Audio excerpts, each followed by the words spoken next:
Alright, so scenario number 9 is slightly different, as you can see. So what it gives is basically not just the rounded edges bar chart that we created in the previous video, but it shows you sort of a progress.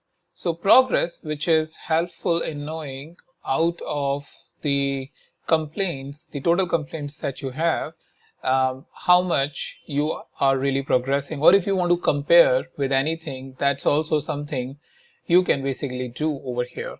So what we are doing, if you see over here, we are comparing rest of the categories with the highest category, that is phones.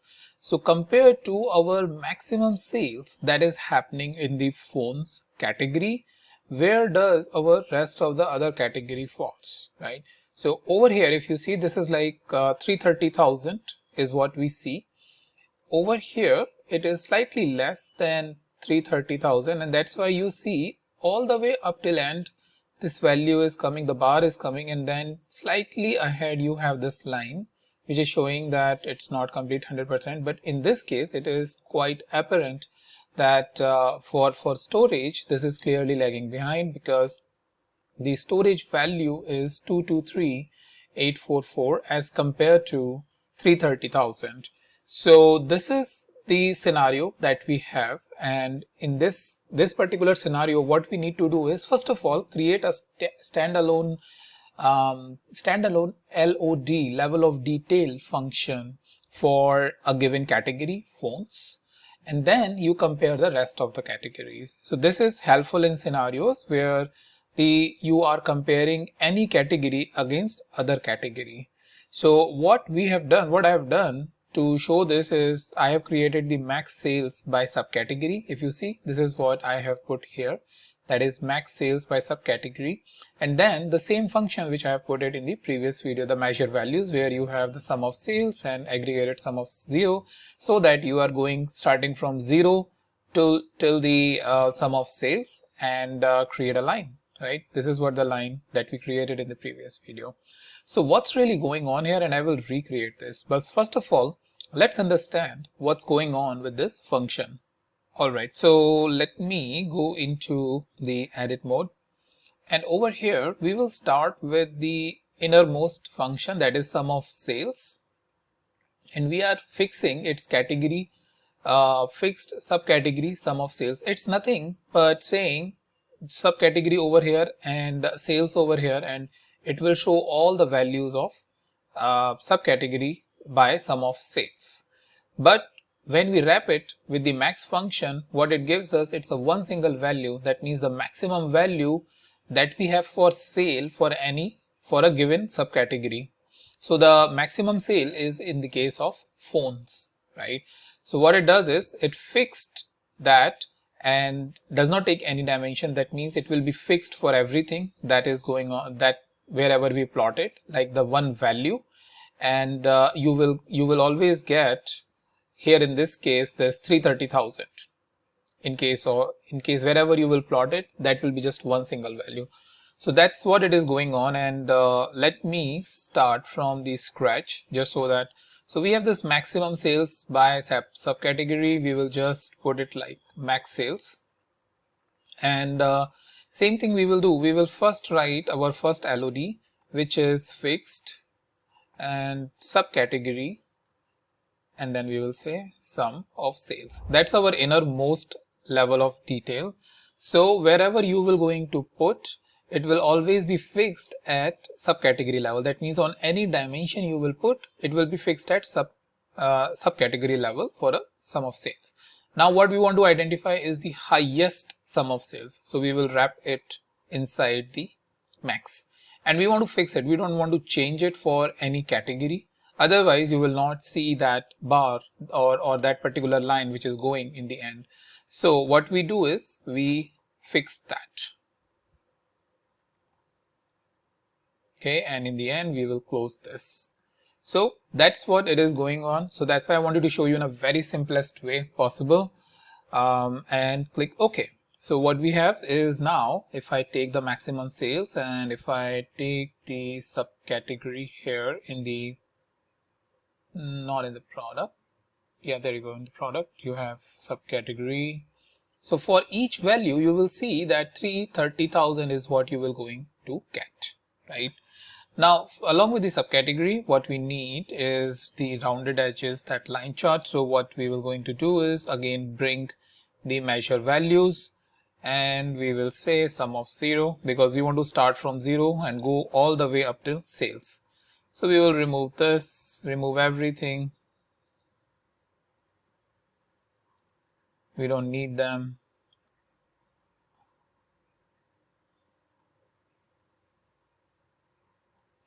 Okay, so once it is there, we will come into the max sales and we will reduce the size to something which is pretty thin line. Up to us how much we want to go, and I'll just make it gray. And then for the measure values, the second one, what we need to do is we need to convert it into a line like we did it earlier and put the measure names on path. So that will create the rounded edges lines. And then we right click and say dual axis. Okay, in case of dual axis, we have to just make sure that this is changed from circle to something which is bar, right? And then once we have this, we come to the measure values, the line, and increase its size. How much this? So yeah, so up to us how much we want to change, and we will say entire view. And yeah, you can increase it a little bit more. And then for the max sales, we can just reduce its opacity to, let's say, something like this. And that way we will have the same chart. And I will change maybe color to this. What about, yeah, looks fine, consistent. And then we can just make sure we right click over here, say synchronize axis. Again, right click, we uncheck show header. Similarly, in case of here, we uncheck show header. We right click here and click on format. We want to remove these vertical lines that is coming. So we come over here in columns, grid lines, none, right? We don't need zero line, so zero line is gone.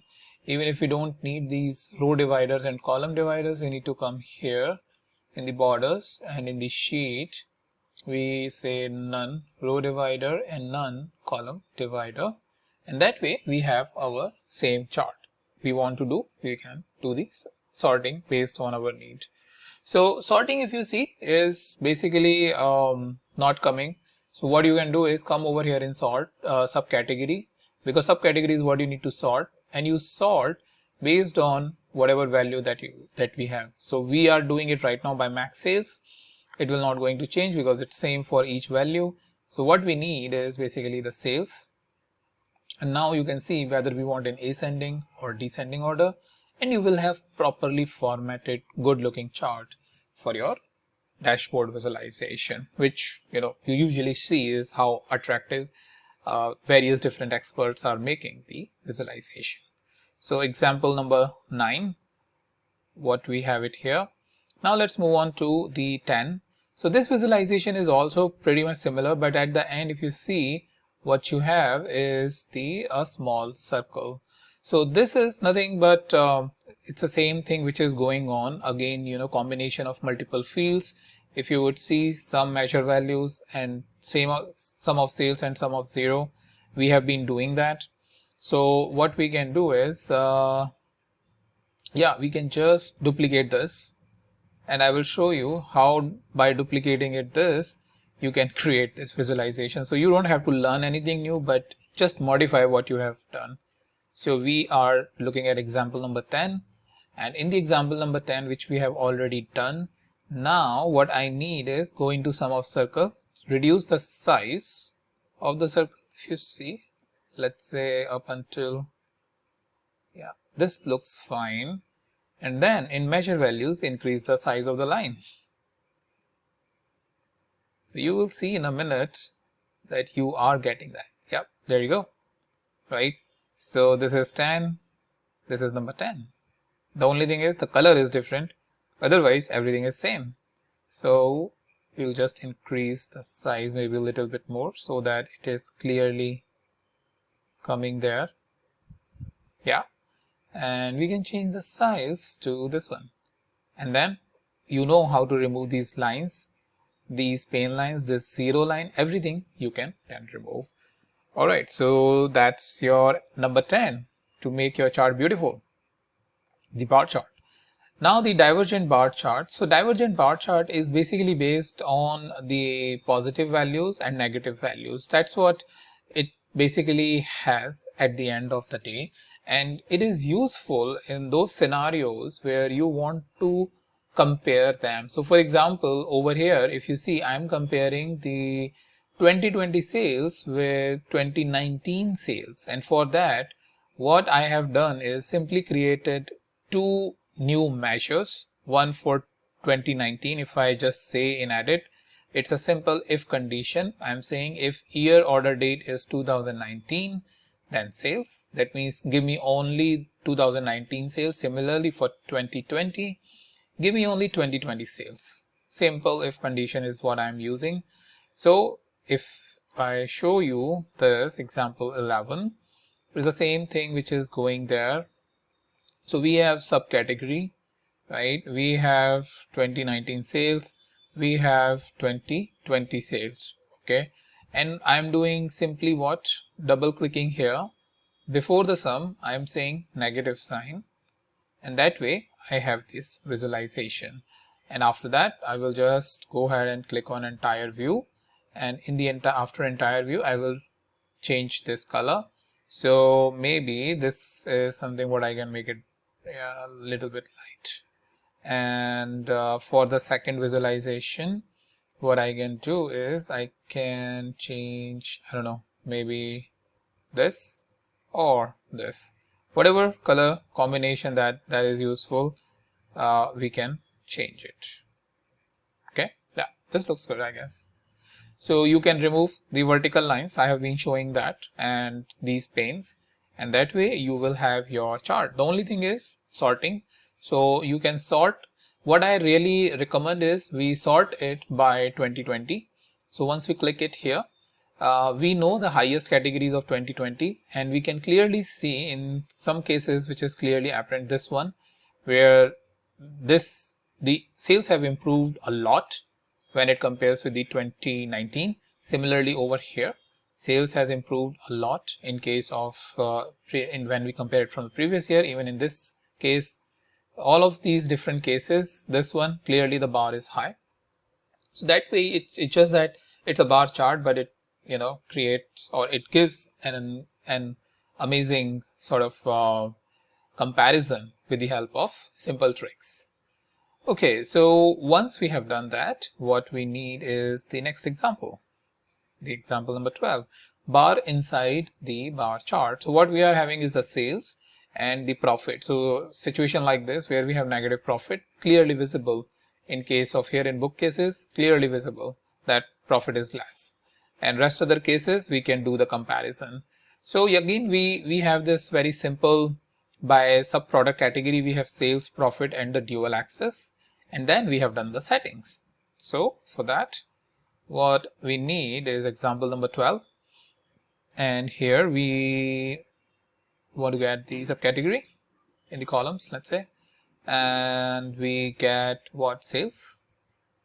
And we get profit. We make it dual axis. And we change this to a bar. And we change this to bar or line. I think bar is fine. Yeah, bar is what I've been showing that. And then what we do is we reduce the size. That's it.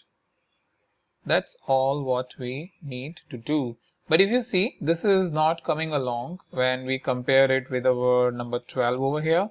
The reason for this is because we need to synchronize the axis. If you see, the sales axis is going all the way up till 300K, whereas the profit is just 55K. So you right click over here and click on synchronize axis. Now your chart is same. So I'm again right clicking and unchecking the show header. Similarly, right clicking over here unchecking the show header, making it an entire view, and we have our bar inside the bar chart. So that's another thing which I wanted to show you that you can do with the help of this. And then I basically, oops, let me close this. So what I basically did is a little bit of formatting. I was playing around with this by just creating something else, but it did not work out. So the only thing I changed is the color for the sum of sales, which is nothing but the very light gray color, and the blue color in case of profit. So over here, the blue color is, I believe, this one I chose, the aqua. Okay, so that's up to us, how much formatting what we need. Let's move on to the next one. The one which I was trying to create something else, it did not work out very well. So I'll create something else maybe while thinking about it. So 13, very nice and very interesting type of bar chart. What we have over here is the bar chart, which is based on rank. So if you see, we have this rank, that is rank number 1, and in various years, like in 2018, phone was on rank 1. Then in 2019, chairs is on rank 1 when it comes to sum of sales. And then again in 2020, chairs is on rank 1 and the phones are on sale, rank 1 again back in 2021. So that basically shows the in different years or on different categories, what is the ranking, right?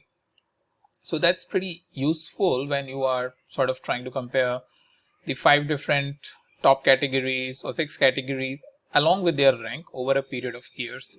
So how you can create this type of bar chart is, again, as you can see over here, we have the year is based on the order date, and then we have sum of sales, which is easy, but then we are ranking it. Okay, so let's create this and come over here.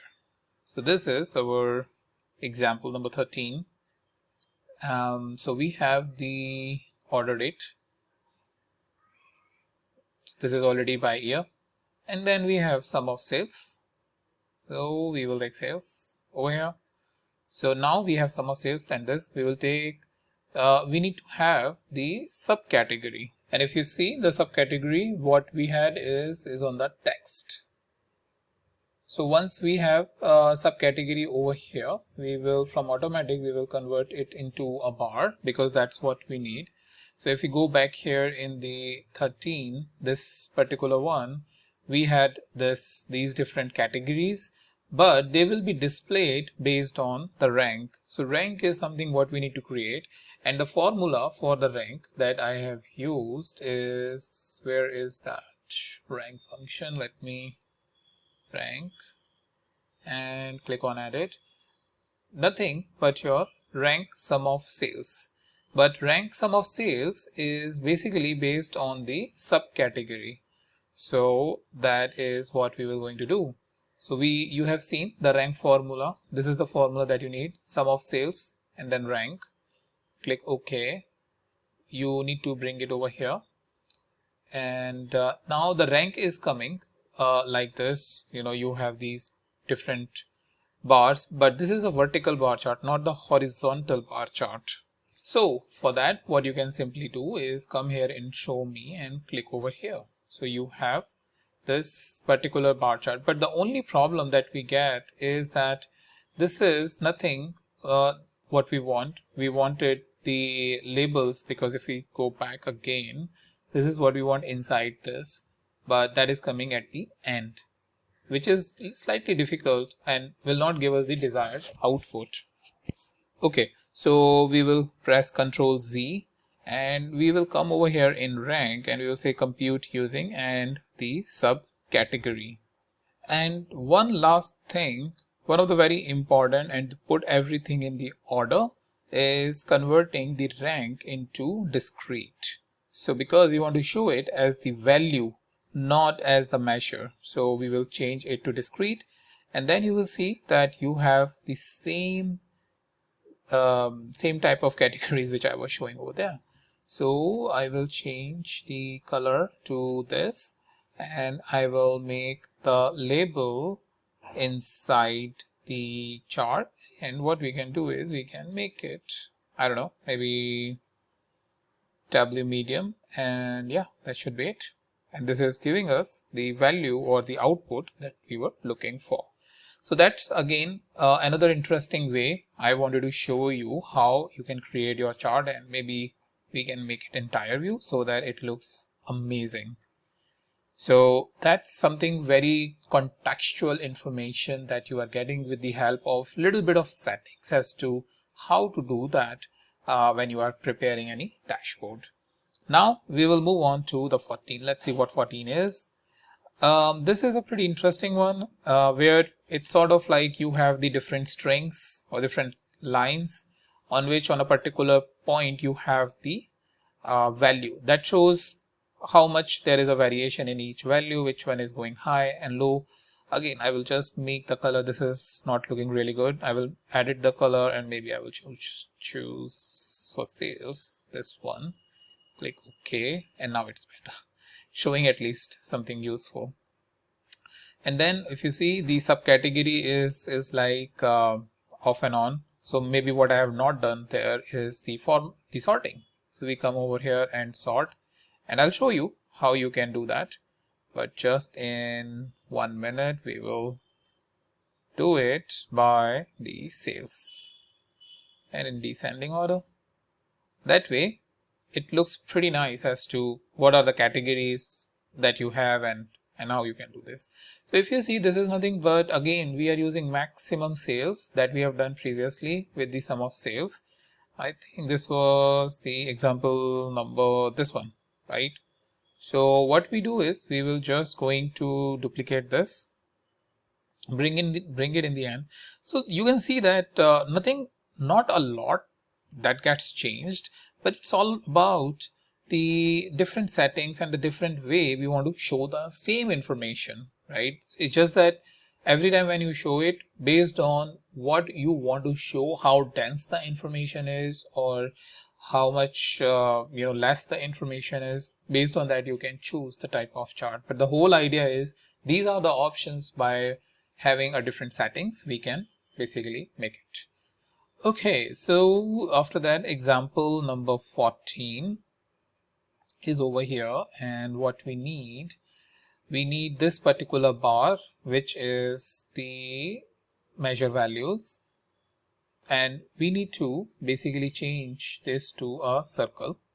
So if you see, we have circle over here on this particular chart, but we have the circle at the start as well, right? But that's not what we want. We simply want the maximum sales and sum of sales. So we're going to remove this. So once we remove this, you see that we got sum of sales over here, and now we have circles. If we reduce the size of the circle, it will be pretty nice. Yeah, that should be it. We just right click, make sure that axes are synchronized. They are. And we uncheck the show header, and we have this chart for us. All right, so that's done. Let's come to our final chart, which is the 15. Again, this chart is a chart which is based on, I believe, the example number 9. So we will going to duplicate this, and we will right click and duplicate. Because if you see, again, what we have done is basically change the settings. So over here, so example number 15 is again maximum category, sum of sales. Both the cases bar is present, and then we have done the setting in such a way that it is showing the bar is progressing till the end. And then we will say example number 15. We will remove the sum of 0. We will change sum of sales. We will change this also to a bar, right? And we will reduce the bar size. I think this much is sufficient. Yeah. And then in case of maximum sales, we will increase the size. Yeah, this much looks like a little bit. Yeah, this much is sufficient. And now you have the same chart. Just make sure that accesses are synchronized, and uncheck the show header.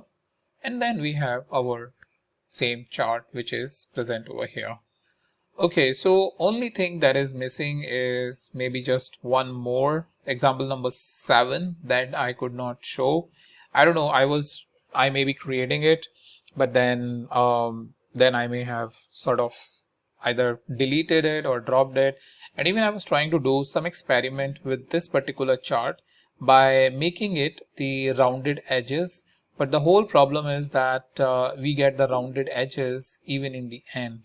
So that was not looking really nice, and I did not feel like, it will going to produce a lot of impact. So that's why I left it over there. But these are the main ones which I wanted to show you, the different charts in which you can create based on the scenario that you are having. You can create that particular chart, right? Yeah, I think I covered that one. I was wondering whether I did this particular chart or not. Alright, so when I look at this particular chart, I get an idea that can probably fill a space for our chart number 7 and can be useful. So what we want is, let's say we want to duplicate this and we want to bring it over here, and let's give it a number 7. So 6 is something I already shown you over here, which is a rounded edges. But in this case, what I want to show you, we don't want this for sure. So we only want these labels. But very easily what we can do is we can reduce the size just so that it looks like line. Now, whenever we have less space, so earlier you have seen that for the entire bar you had this, but whenever the space is less and we have to show the bar and we want to reduce it, what we can do is, first of all, come to this level of setting where we have subcategory on text level, and then the sum of sales and sum of text category, and then bring down the phones or chairs or these category values inside the bar so that it is easily shown. But if we go inside here in this label and we have left, let's put it inside bottom left, it does not change. So what we may need to do is, in this case, first of all, keep it automatic, and then here in case of subcategory, we just press the enter or the return and we click apply, and what we get is a good looking bar chart which is having the categories at the start or the category value at the start. This is especially useful in scenarios like those where you want you have less space, you are saving the space for your labels, you are saving the space for your bars, and then in a very small space you can show the impact or you can show the bar chart which is meaningful for your dashboard design. So with that, I hope you have enjoyed this entire session of various different types of the chart, and let me know if you find any other bar chart that is interesting enough not covered here and something that should be part of our repository. So share it with the community by putting a link down there, maybe a dashboard link, maybe a chart link or blog link where you may have seen this, and we'll learn from each other from that. And with that, if you want this particular workbook, instructions are down there in the description, and you can then play around with this workbook as well. So with that, I will thank you so much for spending such your valuable time with me on these different types of bar charts, and I hope you have learned a lot from this entire session, and I'll meet you in the next video with some new and interesting topic. Till then, thank you. Bye.